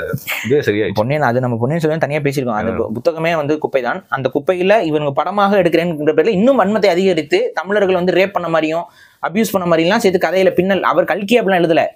இவர்கள் அது அந்த கதையில இருக்க லூப் ஹோலை வந்து சரி செய்யறாங்களாம். தெரவாடு திங்கிங்ஸ் ப்ரோ. இதெல்லாம் ஒன்றும் பண்ண முடியாது. சரி, பெரிய வீடியோவா போயிருது ப்ரோ. எல்லாருமே அது ஒரு கம்ப்ளைண்டா வைக்கிறாங்க. ஏங்க ஒரு விஷயத்த சுருக்கமா சொல்றது இல்லையா அப்படின்னு. இவ்வளவு விஷயங்கள் நடக்கிறதுனால இப்போ உங்களுக்கு நிறைய விஷயங்கள் ஞாபகம் வச்சிருப்பீங்க. அதனால எக்ஸாம்பிள்ஸோட சொல்லிக்கிட்டே இருக்கீங்க. நான் தான் நடுவில் வந்து ஒரு கேட்டை போடணும். ஏன்னா இன்னொரு குட்டி விஷயமும் இருக்கு. இது ரொம்ப காம்ப்ளிகேட்டடா இருக்கு. எனக்கு இதை பத்தி வந்து பேசுறதுக்கு நான் ரொம்ப யோசிச்சேன். இப்போ வந்து பாத்தீங்கன்னா ஒரு டிவி டிபேட் இருக்கும். அதில் வந்து அண்ணன் சீமார் அவர்கள் பேசிட்டு இருப்பாரு. அதில் வந்து ஒரு கம்யூனிஸ்ட் தலைவர் இருப்பாரு. அவர் டக்குன்னு ஒரு வார்த்தை வந்து சொல்லிடுவாரு. அதுக்கு வந்து ரொம்ப வைரலா போச்சு. அதே மாதிரியான ஒரு விஷயம் தான் எனக்கு வந்து தெரியாம பண்ணிட்டாரோ அப்படின்னு எனக்கு தோணுங்க. ஏன்னா மேடையில வந்து பேசிட்டு இருக்கும் போது வந்து கல்லுண்ணாமை பத்தி, அதான் இந்த சாராயம் சம்பந்தப்பட்டு பேசிருக்கோம். விக்ரவாண்டியிலன்னு நினைக்கிறேன். அப்போ திருவள்ளுவர் பத்தி பேசுறப்போ தேவையில்லாத ஒரு வார்த்தையை வந்து சொல்லிட்டாரு. நான் எனக்கு திருப்பி ரிப்பீட் கூட வந்து பண்றதுக்கு எனக்கு இஷ்டம் இல்லை. அது அவர் கிரௌட் கிட்ட பேசிட்டு இருக்கும்போது ஒரு கனெக்டுக்காக யூஸ் பண்ணக்கூடிய வார்த்தையா அது மக்கள் கிட்ட வந்து உடனே ஒரு கிராப் பண்ணும் அப்படின்னு கிடையாது. இப்ப நீங்க உங்க வீட்டுக்குள்ள சண்டையே போடலாம். உங்க அப்பாவோட கருத்துக்கு நீங்க உங்களுக்கு ஆயிரக்கணக்கான மாற்று கருத்து இருக்கலாம். வீட்டுக்குள்ள சண்டை போடுவீங்க, எல்லாம் பண்ணுவீங்க. உங்களோட தகப்பனை நீங்கள் பொதுவெளியில் மரியாதை இல்லாமல் பேசுகிறீர்கள் என்றால் நீங்கள் ஒரு நல்ல பிள்ளையா? விட்டு கொடுக்க மாட்டேனே நான் எப்பவுமே. எங்க தகப்பனை, உங்களோட தாத்தரை, உங்க தாத்தா, பாட்டன், இவங்களெல்லாம் நீங்க விட்டு கொடுத்து பொது தளத்துல பேசுறீங்க அப்படின்னா நீங்கள் ஒரு நல்ல பிள்ளை அல்ல. நீங்கள் நல்ல பிள்ளை என்று சொல்லிக்கொள்ள தகுதி உங்களுக்கு இல்லை. இதுதான் என்னோட கருத்து. வள்ளுவருடைய கல்லுண்ணாமை கோட்பாட்டிலையும் புலால் மறுப்பு கோட்பாட்டிலையும் உங்களுக்கு மாற்று கருத்து இருக்குங்கிற பட்சத்துல அதை நீங்க வெளிப்படுத்தலாம், தவறே கிடையாது. எனக்கு அதுல ஐயன் வள்ளுவர் கூட கல்லுண்ணாமையை வந்து சொல்லியிருக்காரு, ஆனா எனக்கு அதுல மாற்று கருத்து இருக்கு, தாராளமா இருக்கலாம். அதே போல புலால் மறுப்பு சொல்லியிருக்காரு, எனக்கு அதுல மாற்று கருத்து இருக்கு. உண்மையிலே மாற்று கருத்து இருக்க முடியாது. ஏன்னால் புலால் மறுப்பும் கல்லுண்ணாமை இதெல்லாம் வந்து துறவு அப்படிங்கிற இதுக்கு கீழே தான் இதெல்லாமே வருது. அந்த துறவு இதுக்கு கீழே என்ன வருது அப்படின்னு பார்த்தீங்கன்னா துறவிகளுக்கானதுங்கிற அந்த ஒரு நோக்கத்துல தான் முழுக்க முழுக்க சொல்லப்பட்டிருக்கிறது. கல்லுண்ணாமையை பொறுத்த வரைக்கும் அதாவது உங்களை கற்றோர்கள் மதிக்க மாட்டார்கள். நீங்க கல்லு குடிச்சிட்டு மயங்கி கிடக்கிற நிதானத்தை இழக்கிறீங்கன்னா உங்களை சான்றோர்கள் மதிக்க மாட்டாங்கிற அந்த நோக்கில தான் அவர் வந்து கிட்னி ஃபெயிலியரும் லிவர் ஃபெயிலியரெல்லாம் அவர் சொல்லலை. உங்களுக்கு மதிப்பு இருக்காது, சிந்தனை ஆற்றல் இல்லாமல் இருப்பீங்க, சிறப்படைய மாட்டீங்க, எல்லா தகுதியும் இருந்தாலும் தகுதி இழப்பீங்க. இதுதான் அவர் சொல்லியிருக்காரு. இதெல்லாம் உண்மையானா ஆமா உண்மை. இதுல எப்படி மாற்று கருத்து இருக்க முடியும்? மாற்று கருத்து இருக்க முடியாது. அதே போல புலால் மறுப்பு அப்படிங்கிறது அதுல நீங்க போய் எடுத்து பாருங்க, புலால் உண்ணாமையில போய் எடுத்து பாருங்க, முழுக்க முழுக்க அவர் என்ன சொல்ல பாரு, கருணை அடிப்படையில் தான் பேசிட்டு பாரு. அதில் மாற்று கருத்து இருக்கா? இன்னைக்கு நீங்க போய் பீஃப் கடையிலையோ இல்லை வந்து போர்க் கடையிலையோ இல்லை வந்துட்டு நீங்க ஒரு சிக்கன் ஷாப்லையோ இல்லை மட்டன் ஷாப்லையோ போயிட்டு கறியை வாங்கிட்டு வரீங்க. ஆனா அன்னைக்கு யாராவது விருந்தினர் வந்தா நீங்க தான் உங்க வீட்டுல வளர்க்குற கோழியை எடுத்துருக்கணும், கழுத்தை எடுத்துக்கணும், நீங்க தான் உரிக்கணும். இன்னைக்கு நீங்க செய்வீங்களா? நீங்க சிக்கன் சாப்பிட்றீங்க, நான் சிக்கன் சாப்பிட்றேன், மட்டன் சாப்பிட்றேன், உங்களால ஒரு கிடா வெட்ட முடியுமா? என்னால ஒரு கோழியை வந்து கழுத்தை திருக்கி இது பண்ண வைக்க முடியுமா? அதுக்கு நம்ம தயாராக இருக்குமா? இல்லை பல பேர் அவர் அதை சொல்றாரு, ஒரு கருணை, அதுவும் துறவுக்குள்ள கொண்டு வர்றாரு. அப்ப துறவு செய்யணும்னு இருக்கிறவன் கருணை உள்ளம் கொண்டவனாக இருக்க வேண்டும் என்று என்பவன் இதை எப்படி செய்வான் அப்படிங்கிறாரு. அவ்வளவுதான். இதுல மாற்று கருத்து இருக்க முடியாது. அவர் சொல்வதில் மாற்று கருத்து எங்களுக்கு இல்லை. இப்ப வள்ளலார் சொல்றாரு, வாடிய பயிரை கண்ட போதெல்லாம் வாடினேன்னு. ஒரு பயிர் வாடியதற்காக அவர் வந்து வாடுறாரு. அதற்காக நம்ம நெல்மணிகளை சாப்பிடாமல் இருந்துட முடியுமா? அது அவருடைய தன்மையை குறிக்கிறது, வள்ளுவருடைய தன்மையை அதில் குறிக்கிறது. அந்த தன்மைக்கு நான் மதிப்பு வைக்கிறேன். ஆனா அதுல எனக்கு சில மாற்று கருத்துக்கள் இருக்குன்னா தாராளமா இருந்துட்டு போகலாம், தப்பே கிடையாது. அதை அவ்வாறு தான் சொல்ல வேண்டும். அவர் கடினமான வார்த்தைகளை பயன்படுத்திட்டு கேட்டா பாசத்துல சொன்னேன்னு சொல்லி கடந்து போக முடியாது. நாங்களும் பாசத்துல இப்ப அதே வார்த்தைகளை இவருக்கு சொன்னோம்னா சமூகம் ஏத்துக்கொள்ளுமா? இல்ல அதை எடுத்து போட்டு யாரெல்லாம் பேசிட்டு இருக்காங்கன்னு பாத்தீங்களா? இவருக்கு எதிராக திராவிடம் தானே பேசும், புரியுதுங்களா? யாகாவாராயினும் நாகாக்க அப்படின்னு சொல்லி வள்ளுவர் சொல்றாரு. நாக்கை நாம் காக்க வேண்டும். காக்காட்டி சோகாப்பர் சொல்லிழுக்கப்பட்டு அப்படின்னு சொல்லி வருது, தெரிஞ்சுக்கோங்க. நாவடக்கம் வேண்டும், அதில் மாற்று கருத்து இருக்க முடியாது. நீங்கள் வந்து பொய்யா புலவர் என்றும் வள்ளுவரை புகழ்ந்து சங்க இலக்கிய புலவர்கள் எத்தனை பேர் பாடி இருக்கிறாங்க. வள்ளுவ மாலைனா என்ன? இந்த வள்ளுவ மாலையில எத்தனை சங்க கம்பர்ல தொடங்கி ஔவையார்ல தொடங்கி எத்தனை பேர் வள்ளுவரை வந்து புகழ்ந்து பாடி இருக்கிறார்கள். இதெல்லாம் போய் பாருங்க.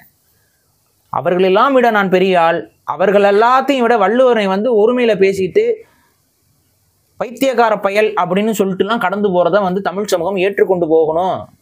அந்த அளவுக்கு இங்க யாரும் பெரிய கொம்பர்கள் கிடையாது, அதெல்லாம் ஏற்க முடியாது. ஸ்பீச் பேட்டர்ன்ல இப்ப ஒரு வாட்டி ராஜராஜ சோழன் நினைக்கிறேன், அதனால நினைச்சா சரி உரிமையில அது மாதிரி வந்து உரிமையில இல்ல, உங்களதான் எல்லாம் தனிப்பட்ட முறையில தாக்கனா தாக்கிட்டு போறாங்க. தமிழுக்காக என் மீது கல்கள் படப்பட்டால் பரவாயில்ல, தமிழுக்காக கல்லடி வாங்குறதுல தப்பே கிடையாது. தமிழை பழித்தவர் தாய் தடுத்தாலும் விடன்னு பாடுறாரு பாரதிதாசன். சொந்த தாயே தமிழை பழித்தால், தமிழ் மொழியை பழித்தால் நான் விட மாட்டேன்னு சொல்றாரு. இந்த உணர்வு உங்களுக்குள்ள இருந்துச்சுன்னா என்னுடைய உளவியல் உங்களுக்கு புரியும். தப்புனா தப்புன்னு சொல்ல கத்துக்கோங்க, அப்பதான் திருந்துவார்கள். தப்பை தவறு என்று சொல்ல நீங்கள் தயங்கி கொண்டிருந்தால் யாருக்கும் புரிதல் ஏற்படாது. தப்புனா தப்பு, இப்படி பேசக்கூடாதுன்னா பேசக்கூடாது. அது யாரை பேசுறீங்க? வள்ளுவரை பேசிருக்கீங்க. ஒரு பக்கம் கேட்டா நாங்க தானே வந்து வள்ளுவர் இதே தானே வந்து தீக்காக்காரன் சொல்லிட்டு இருக்கான். வள்ளுவருக்கு நாங்க தான் இது பண்ணோம், நாங்க தான் இது பண்ணோம்னு பெரிய செலவு வச்சிருக்கோம், நாங்க தான் செலவு வச்சிருக்கிறோம், நாங்க தான் வந்து வள்ளுவருக்கு மாநாடு நடத்தணும் சொல்லிட்டு இருக்கான்ல. அதே நீ பண்ணினா நீ திராவிடம் தானே, நீ எப்படி தமிழ் தேசியவாதி? எப்படி தமிழ் தேசியவாதி? அதே நாங்க பண்ணுவோம், அதே நாங்க செய்வோம். அப்ப இதெல்லாம் ஏற்க முடியாதுங்க. தப்புனா தப்பு தாங்க. வள்ளுவரே இங்க படித்து விட்டுலாம் நீங்க தமிழ் தேசியம் பேசுவீங்க, நாங்க கேட்டுக்கொள்ளணும், கேட்டா அண்ணன் அப்படிலாம் முடியாது. தப்புனா தப்பு. அது ஒரு தனிமத வர்ஷிப் மாதிரி ஆயிடக்கூடாது அப்படின்னு. ஆமா, எந்த இடத்துல யாரை வைக்கணுமோ அந்த இடத்துல நம்ம அதை வைத்துத்தான் ஆக வேண்டும். வள்ளுவருக்கு மரியாதை கொடுக்கணும்னா அந்த இடத்துல மரியாதை கொடுத்துத்தான் தீர வேண்டும். அப்ப அதை நான் விமர்சிப்பேன், அவங்க வந்து நான் அன்பா சொன்னேன், பாசத்துல சொன்னேன்லாம் நீங்க சமாளித்து கொண்டு போக முடியாது.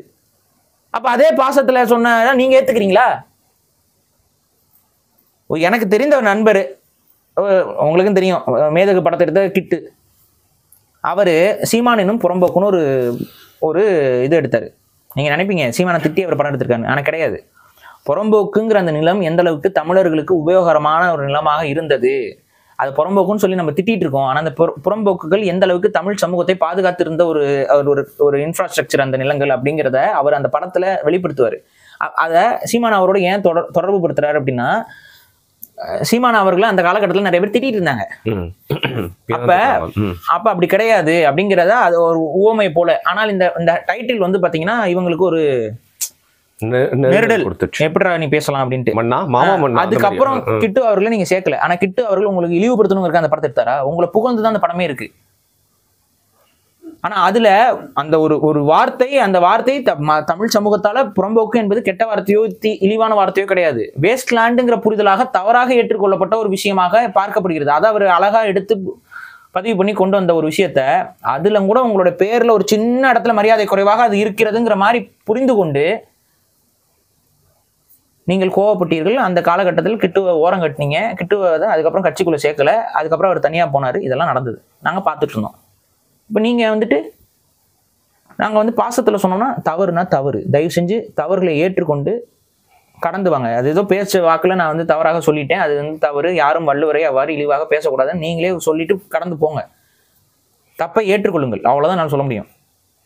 அதை வந்து யாரும் விமர்சிக்க கூடாதுன்னா எதிர்பார்க்கறது அது ரொம்ப அபத்தம். ரொம்ப அபத்தம். அதை செஞ்சீங்கன்னா உங்களுக்கு திராவிடத்துக்கு எந்த வேறுபாடும் கிடையாது. இப்போ ஸ்டாலின் அவர்களை வந்து விமர்சிக்கவே கூடாதுன்னு சொல்லிட்டு உடன்பிறப்புகள் இருப்பதும், எடப்பாடி பழனிசாமி விமர்சிக்கவே கூடாதுன்னு சொல்லிட்டு இரட்டை இலை ஏற்பவர்கள் இருப்பதும், அண்ணாமலை அவர்களையும் மோடி அவர்களையும் விமர்சிக்கவே கூடாதுன்னு பாஜக நபர்கள் இருப்பதும் எப்படிப்பட்ட ஒரு பிற்போக்குத்தனமான உளவியல் மட்டமான சிந்தனையோ அத்தகைய சிந்தனை தான் தமிழ் தேசியவாதிகளுக்கு இருக்குமே. ஆனால் தமிழ் தேசியம் வெல்வது சாத்தியமில்லை. அதே போல ராஜராஜ சோழன், ராஜேந்திர சோழன் இவர் என்ன பேசினாரு? அப்பவே நாங்கள் அதை எதிர்த்திருப்பேன். அப்பவே வந்து மிக தவறான கருத்துன்னு நான் பேசியிருக்கேன். என்ன சொல்றாரு, நம்ம முன்னோர்கள் படையெடுத்து போறது இந்த பெண்களை வந்து கவர்ந்துறதுக்கு அப்படிங்கிற ஒரு பொருள்ல அவன் போட்டு அவன் நிலத்தை பிடிச்சான். நம்ம ஆட்கள் வந்து நிலத்தை பிடிக்காம அந்த பெண் வா இங்கே இங்கே போய் அந்த பெண் நீ வா அப்படி இப்படி பண்ணி காமிச்சிருக்காரு வீடியோவில். இது என்ன பொருள் இது? இப்போ இதே ஒரு செயலை முதல்வர் ஸ்டாலின் செஞ்சாருன்னா நம்ம எல்லாம் என்ன பண்ணுவோம்? சுபவீர பாண்டியன் அவர்கள் செய்தார்கள், என்ன பண்ணியிருப்போம் நம்ம? இப்போ ராஜராஜேந்திர சோழனையும் ராஜராஜ சோழனையும் தவறாக சித்தரித்து பலர் பேசி கொண்டு இருக்கிறார்கள். நம்ம என்ன பண்ணிட்டு இருக்கோம்? வேடிக்கை பார்த்துட்டு இருக்கோமா? எதிர்த்து பேசுறோம். ஆனால் சீமான் அவர்கள் பேசினா அப்படி வேடிக்கை பார்க்கணும்னு எதிர்பார்க்குறீங்க. பாரிசாலன் வேடிக்கை பார்க்க மாட்டான். ஸோ கடைசி பாட்டம் லைன் வந்து ஒரு பிலாசபி தத்துவம் தான் முக்கியம், சித்தாந்தம் தான் முக்கியம். தனி மனிதன் வந்து தத்துவத்தின் அடிப்படையில தனி மனிதர்கள் இருக்கணும். தத்துவம் தான் முதன்மை.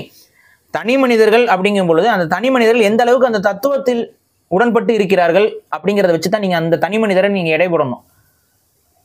இந்த தனி மனிதர் என்ன வேணாலும் பேசலாம், ஆனா அது தத்துவத்துக்குள்ள நம்ம அடக்கிக்கணும்னா அது தத்துவம் செதஞ்சு போயிடும், நோக்கம் செதஞ்சு போயிடும், எதிர்காலமும் செதஞ்சு போயிடும். எதிரிகளுக்கு வந்து அது இன்னொரு ஒரு திணிப்படும் விதமா தானே அமையுது. நீங்க என்னால வந்து பேச முடியும். ஏன் அப்படின்னா நான் தப்பா இந்த இடத்துல நடந்தாலும் தவறை சுட்டி காட்டுகிறேன், அந்த தரப்புல நடந்தாலும் தவறை சுட்டி காட்டுகிறேன். என்கிட்ட வந்து இவங்க வந்து பஞ்சாயத்து பண்ண முடியாது. ஆனா நாம் தமிழர் கட்சிக்காரர்கள் நாளைக்கு விவாதத்துக்குள்ள போகும்போது இதை தூக்கிட்டு வருவாங்க. சங்கடமா இருக்கும்.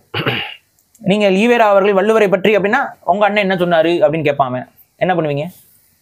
ஏற்கனவே தான் போஸ்ட் போடுவோம். உங்க அண்ணன் சொல்றதை மட்டும் நாங்க பாசத்துல சொன்னாருன்னு எடுத்துக்கணும், ஈவேரா சொன்னதை மட்டும் நாங்க வந்து வன்மத்துல சொன்னாருன்னு எடுத்துக்கணுமான்னு கேள்வி கேட்பானா? கேட்க மாட்டானா?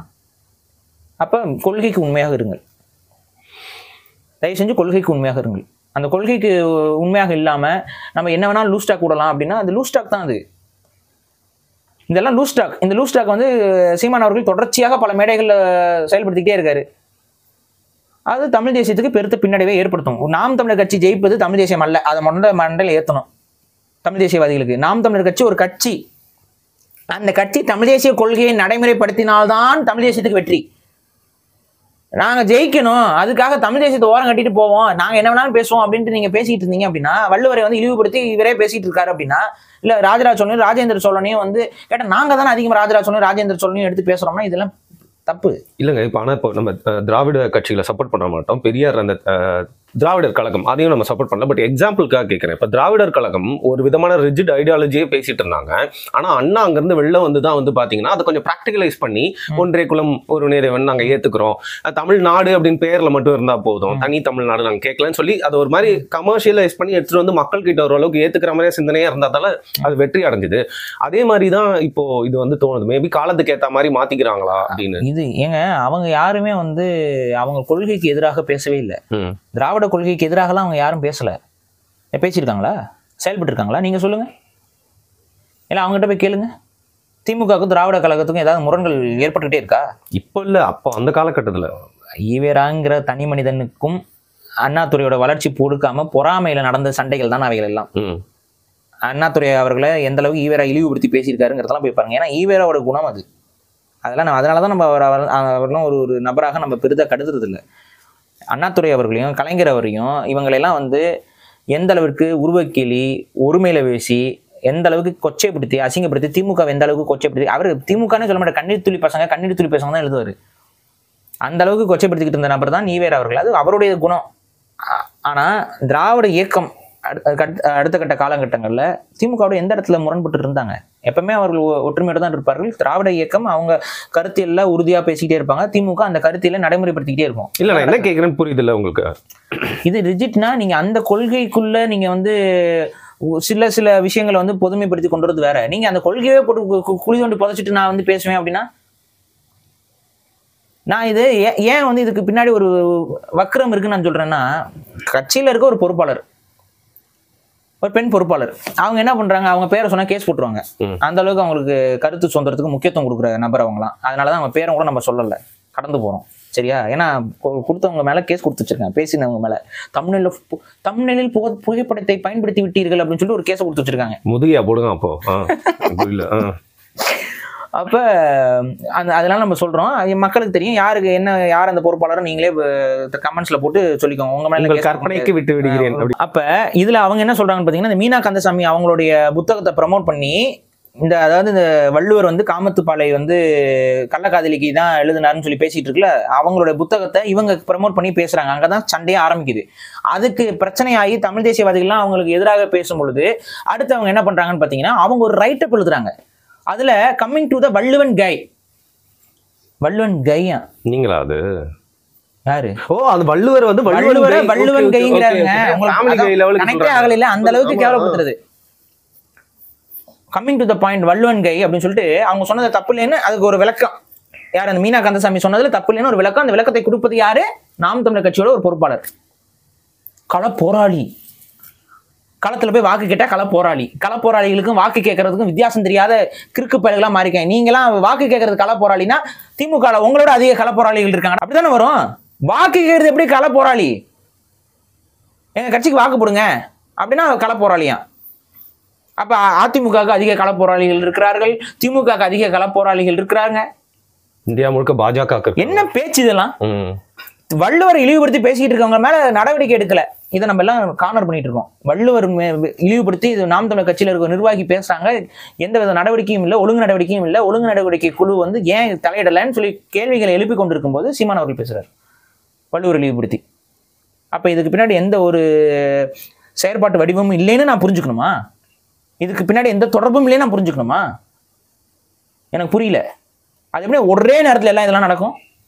அப்போ இது ஏதோ தடம் மாறி போய் கொண்டு இருக்கிறதுங்கிறத தான் நீங்கள் பதிவு பண்ணுறேன். நான் என்ன சொல்கிறேன், அவங்களோட கட்சி, அவங்களோட கொள்கை, கோட்பாடு, நடைமுறை இதிலெல்லாம் நான் தலையிடலை. எனக்கு தமிழ் தேசியம் முக்கியம். நாம் தமிழர் கட்சி ஆட்சிக்கு வருவது தமிழ் தேசியம்னு எனக்கு அந்த நம்பிக்கை கிடையாது. ஒருபோதும் நான் அவர் நம்பினதும் இல்லை. அவர்கள் நடைமுறைப்படுத்தினால்தான், தமிழ் தேசிய கொள்கைகளை நடைமுறைப்படுத்தினால்தான் தமிழ் தேசியம். அவங்க ஆட்சிக்கு வந்தால் அது ஒரு கட்சி ஆட்சிக்கு வருதுங்கிறது தான் கணக்கு. அவங்க தமிழ் தேசிய கொள்கையை நடைமுறைப்படுத்தினா நல்லது, வரவேற்போம். அது நடைமுறைப்படுத்தும் போது நம்ம பார்த்துக்கலாம். ஆனா இவைகள், இந்த பேச்சுகள் இருக்குல்ல, இவைகள் எல்லாம் தமிழ் தேசிய கருத்துக்கள் அல்ல. ஓகே, வள்ளுவருக்கு மரியாதை கொடுக்கணும், கொடுங்க. ராஜராஜ சோழன், ராஜேந்திர சோழனுக்கு மரியாதை கொடுக்கணும், மரியாதையை மட்டும் கொடுங்க. நாங்க மரியாதையும் கொடுப்போம். அந்த பக்கம் இந்த பக்கம் நாங்க உரிமையில பேசுறோம், கேட்டால் உரிமையில பேசுறோம். உரிமையில் பேசுவது உரிமை அல்ல. அது நான் எங்க ஊர் ஸ்லாங்கு, உங்களுக்கு அதெல்லாம் புரியாது அப்படின்லாம் நீங்க பேசிட்டு இருக்காதீங்க. உங்க ஊர் ஸ்லாங்ல, உங்க ஊர்ல நீங்க எல்லாரும் அப்படி மரியாதை எல்லாமே பேசிட்டு அலைங்களேன் பார்ப்போம். எங்க வந்து விடணும் இல்லை அவங்கலாம். அதனால அவங்க நீங்க என்ன வேணாலும் பேசலாம்னு நினைக்காதீங்க. தப்புனா தப்பு, அதை உணர்ந்து கொள்ளுங்கள், திருந்துங்கள், அவ்வளோதான் நான் சொல்ல முடியும். ஓகே, பட் பெரிய ஸ்டேட்மெண்ட் ஒன்று சொல்லியிருக்கீங்க. அது என்ன ஸ்டேட்மெண்ட் உங்களுக்கே தெரியும். இந்த கட்சி ஜெயிச்சாதான் வந்து அப்படிங்க இல்லை, தமிழ் தேசியம் வந்து முக்கியம்னு சொல்லியிருக்கீங்க. என்ன தைரியத்தில் நீங்கள் உட்காந்து இதெல்லாம் பேசிட்டு இருக்கீங்கன்னே புரியல. ஏன்னா 360 டிகிரிஸும் வந்து நான் உண்மையே பேசுறதுக்கு தயங்கலைங்க. நான் இவ்வளோதான் விஷயமா சொல்கிறேன். தப்பு யார் பக்கம் செஞ்சாலும் தவறுன்னு நம்ம சொல்லி காட்டிடுறோம். திமுக தவறு செய்யும்போது சொல்கிறோம், பாஜக தவறு செய்யும்போது சொல்கிறோம், நாம் தமிழர் தவறு செய்யும்போது சொல்லி தானங்க ஆகணும். நீங்க வந்து இதை சொல்லாதீங்க கேட்டா மக்கள் மத்தியில் இப்பதான் நாங்க, அப்ப அது மாதிரி நடந்துக்கோங்க. நீங்கள் நல்லபடியாக நடந்து கொண்டால் நம்ம சொல்ல முடியுமா? குறை சொல்வதற்கு வாய்ப்புகளை கொடுக்காதீர்கள். இப்ப நான் சொல்லினா வேற ஒருத்தன் சொல்ல மாட்டானா? சொல்லுங்க. சொல்லலையா? வள்ளுவரை பத்தி நீங்க இழிவா பேசுனது எடுத்து போடலையா ஊடகங்கள்ல? எதிரிகளே பேசுறாங்க. அப்புறம் குறை சொல்லும் விதமாக நடந்து கொண்டால் குறைகள் வரதான் செய்யும். குறை சொல்லும் விதமாக நடந்து கொள்ளாதீர்கள். யாரும் உங்க மேல குறை சொல்ல முடியாத அளவுக்கு நடந்துக்கோங்க. அவதூறு பரப்புனா வேற. இப்ப பேசாத ஒண்ணு பேசுவதாக சொல்லி உங்க அவதூறுனா அது அவதூறு. இவர் பேசவே இல்லைங்க, பொய்யா கட் பண்ணி விட்டுறாங்க அப்படின்னா அது வேற. நமக்கு அதை நீங்களாம் பண்றீங்க. நான் பேசாத ஒரு விஷயத்த நான் வேற விதமாக பேசிய ஒரு விஷயத்தெல்லாம் கட் பண்ணி விட்டுறா. இன்னைக்கு வரைக்கும் பண்ணிட்டு தான் இருக்காங்க. கொஞ்ச நாள் உங்க வாய்ஸ் ஏஐ எல்லாம் யூஸ் பண்ண போறாங்க, பண்ணுவானுங்க, எனக்கு தெரியும். ஆனா அவங்க எல்லாம் திராவிட பசங்க. அந்த திராவிட பசங்க தமிழ் தேசிய கட்சிக்குள்ள வந்து கெடுத்துக்கிட்டு இருக்காங்க. அது எனக்கு தெரியும். அதெல்லாம் பெரிய அளவுக்கு பின்னாடி இவர்களுக்கு ஏற்படுத்தும். நீங்க வேணா பாருங்க. அப்ப தப்பு யார் செய்தாலும் தப்பு என்று தட்டி கேட்கக்கூடிய ஒரு தன்மானத்தோடு, தமிழர்களாக உணர்வோடு தமிழ் தேசியத்தை பாதுகாக்க வேண்டும் என்றால் இருங்கள். இல்லை என்றால் இது தமிழ் தேசியம் என்று சொல்லிக் கொள்வதில் எந்தவித ஒரு இதுவும் இல்லை. தமிழ் தேசியம் சொல்லிட்டு இதெல்லாம் நம்ம பண்ணுவோம், இதெல்லாம் பேசுவோம், என்ன வேணாலும் செய்வோம். இந்த பக்கம் எல்ஜிபிடிக்கு நாங்கள் ஃபயர் விடுவோம், அந்த பக்கம் நான் வந்து வள்ளுவர் கைன்னு சொல்லுவோம், இந்த பக்கம் வள்ளுவரை பைத்தியக்கார பயல்னு சொல்லுவோம், அந்த பக்கம் வந்து பார்த்தீங்கன்னா நாங்கள் வந்து ராஜேந்திரன் பொம்பளைகளை இழுக்கிறதுக்கு தான் படையெடுத்து போனான்னு பேசுவோம். ஆனால் இதெல்லாம் தமிழ் தேசியம் தாங்க. இதாங்க ஒரே நம்பிக்கை, கடைசி நம்பிக்கை, அந்த நம்பிக்கைன்னு சொல்லுவோம்னா இது ஒரு அபத்தம்ங்கிறேன் நான். அதுதான் என்னோட ஃபைனல் ஸ்டேட்மெண்ட். ஒரு கடினமான ஒரு பெரிய காணொலி, ஏன்னா நிறைய விஷயங்கள் பேசியிருக்கீங்க, இன்டென்ஸான ஒரு காணொலியாக தான் நான் பார்க்குறேன். ஸோ வந்து முதல் ஆளாக நான் தான் வந்து பார்த்துருக்கேன், ப்ராசஸ் பண்ணுறதுக்கே நிறையா இருக்குது. மிக்க நன்றி பாரி. வேற ஒரு முக்கியமான ஒரு விஷயத்தோட மக்களுக்கு ஏதாவது சொல்லணும்னு இருந்தால் அந்த காணொலியில் உங்களை வந்து சந்திக்கிறேன் கேள்வியோட. நன்றி.